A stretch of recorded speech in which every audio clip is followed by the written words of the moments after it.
Hi there and welcome to MiWeek. Thanks so much for joining us. I'm Christy McDonald. If you were tempted to complain about the snowstorm in your commute this week, well, one man's story probably stopped you cold. Detroiter James Robertson's 21-mile walk to work every day is making national news, and it's proof that there's something very wrong with the Detroit area's public transit system. Coming up, there has been an outpouring of financial help for James, but what kind of help is there for our dysfunctional transit policy? We will take a look. Plus, the Secretary of State dismisses a complaint filed against Governor Snyder for using his State of the State speech to push for a yes vote on a ballot proposal. And year one in the books for Mayor Mike Duggan. What were the high points and what are the challenges ahead? It is all coming up for you on MiWeek. But we do start with James Robertson's story. It's not just the talk of Detroit, it's the talk of the nation. He's 56 years old. He lives in Detroit, takes a bus and then walks 21 miles to get back and forth from his job in Rochester Hills. He does it every day, and he's never missed a day of work. Media outlets all over the country have reported on Robertson's story, and now crowdfunding efforts have raised nearly $240,000 for this man. Here's a look at Robertson's story, courtesy of Ryan Garza at the Detroit Free Press.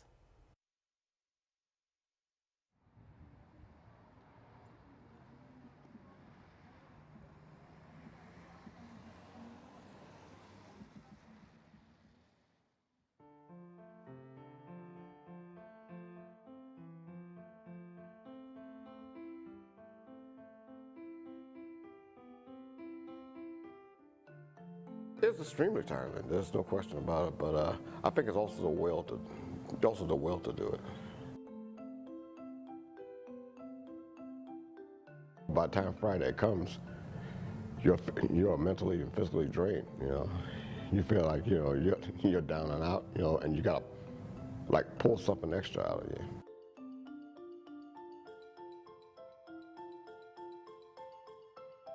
You know, I can show that I can do it. You know, I can survive any situation that you throw at me, you know.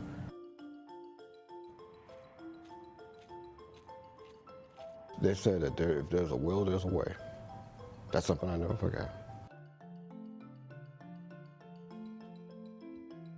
I think it's loyalty. I think it's the loyalty to the job.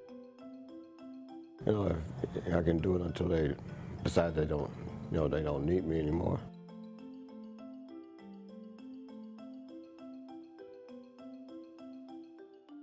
You know, I try to get home, throw my clothes off and go into bed and fall asleep, because it's not much time, about 2 hours, at least 2 hours before I have to wake up at 6 and do it again. I figure even if my situation changes, you never forget there are so many other people that are in my situation. I've said this before, no one can say I didn't pay my dues in life. No one. It's a powerful story. So what does this say about mass transit or the lack of it in the Detroit area? We will start our discussion there with our MiWeek contributors, Nolan Finley of the Detroit News and Stephen Henderson of the Detroit Free Press. Gentlemen, it's good to see you. You know, when I saw this story come out in the Free Press on Sunday, I thought a couple of things came to mind. Was one, some auto company's got to jump on this and give this man a car so he can get back and forth to work. And the second was, how many other James Robertsons are there out there in this area that have to take a weird bus schedule or walk because of the transit problem, Stephen? Well, I mean, the transit problem is sort of exhibit A here, and I think Mr. Robertson's daily trek really shows how awfully dysfunctional it has become here. I mean, you cannot get from where you live to where the jobs are. In a lot of instances, people have all kinds of crazy commutes, and his is the worst I've ever seen. But I've also heard of people riding buses for 3.5 hours both ways, or the walking that he does to try to connect the gaps in the routes. That's not uncommon. But it's not just about transit. I mean, it also goes to some other real issues here that we have in Detroit. Why does a guy who lives where he does in Detroit have to go all the way to Rochester Hills for a job that pays $10.55 an hour? That's a sign of where the economy has gone, where jobs have gone, where business has gone. And look at that wage. That's not a living wage.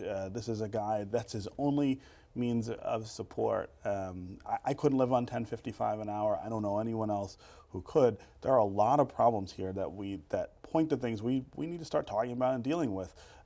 If we expect people to take care of themselves, be self-sufficient, we have to do a better job of setting up the infrastructure to allow them to do that. All right, you outlined a bunch of different issues that we can talk about. Nolan, I'd want to get, though, your first impressions of when you saw this story. Well, I mean, it is just an indictment of the transportation system here. We spend a lot of money on buses in this town. We spend a lot of money on transportation, and they don't work. It's not lack of funding here.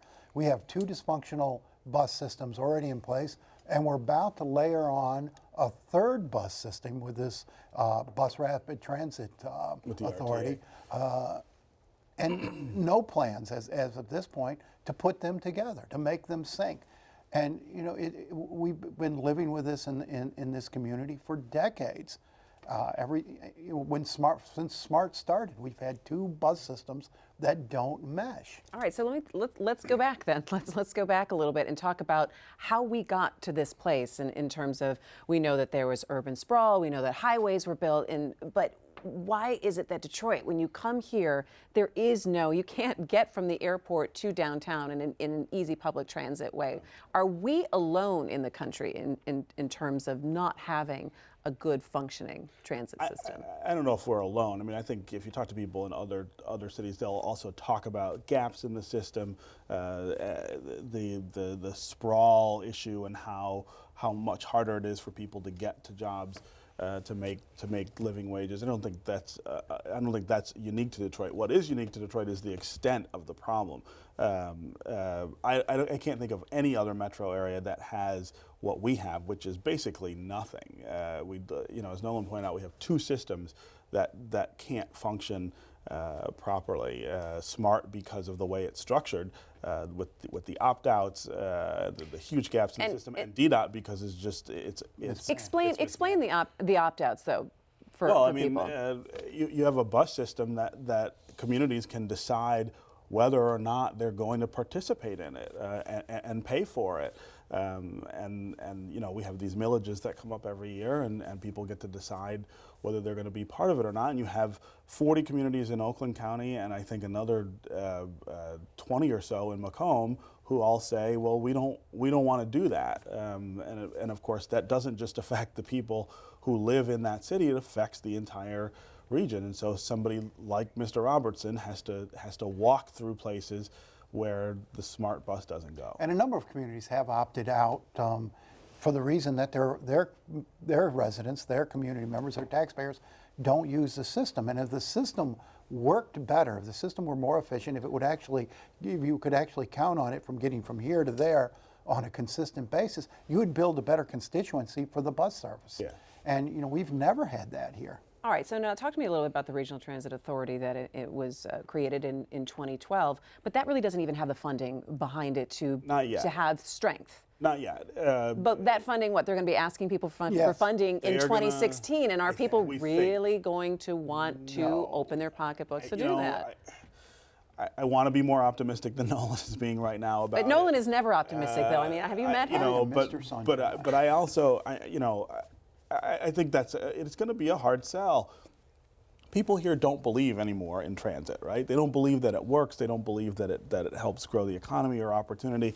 And so the willingness to pull more, in their minds at least, out of their pockets to pay for the RTA when they're already paying for SMART and already some people are paying for DDOT is going to be tough. Now, my understanding is that funding for RTA may supplant funding for SMART. RTA may swallow up SMART in a way that it couldn't swallow up DDOT. And that becomes a different story. But if you're going out there and telling people or asking people to give yet another millage to support yet another bus service that they don't use anyway, I think it's a really hard sell. The RTA should replace all the other bus systems. It should be a single bus system that is unified, meshed, so that if you get in a bus downtown, you can go anywhere in this region and know what time you're going to arrive. And do you have to say also that you make sure that there is no opt-out option for those communities? There won't be opt-out in RTA. I do know that. It will be a whole different structure.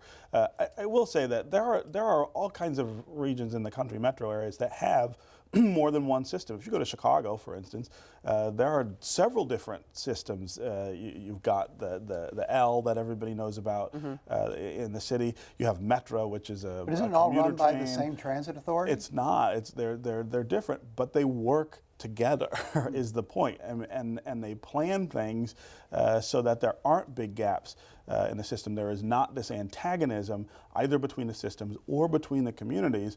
They all get that you've got to get people where they need to go for work. I also, I lived in Maryland for a very long time. In Maryland, we had one transit system for the entire state, controlled buses, subway, light rail, and commuter trains from Washington, D.C. all the way up to Philadelphia, and from the Eastern Shore all the way to West Virginia. That worked wonderfully. I don't think you can do it any number of ways, but the way that we do it doesn't work because of the antagonism in this region between the systems. But it's beyond that. I mean, there's no good reason that DDOT and SMART shouldn't merge, except that labor law says that if they do merge, they've got to put in place the most lucrative contracts, and that belongs to DDOT, and there's no way SMART could afford that. So I mean, not on the current funding model. You've got a lot of factors working against this that have nothing to do with the needs of the people. Yeah, but I think it goes to show that you have people like James Robertson who are out there that have to go to such extreme lengths to get to their employment. And I think that also what you raised in the beginning of the conversation is the fact that this is such a large part, even when you talk about job training and working and making sure that people can even get jobs and are trained for jobs, but where are those jobs and how can you get to them? Well, I mean, one of the things that I've been talking about lately in speeches and I'm hoping to start writing about is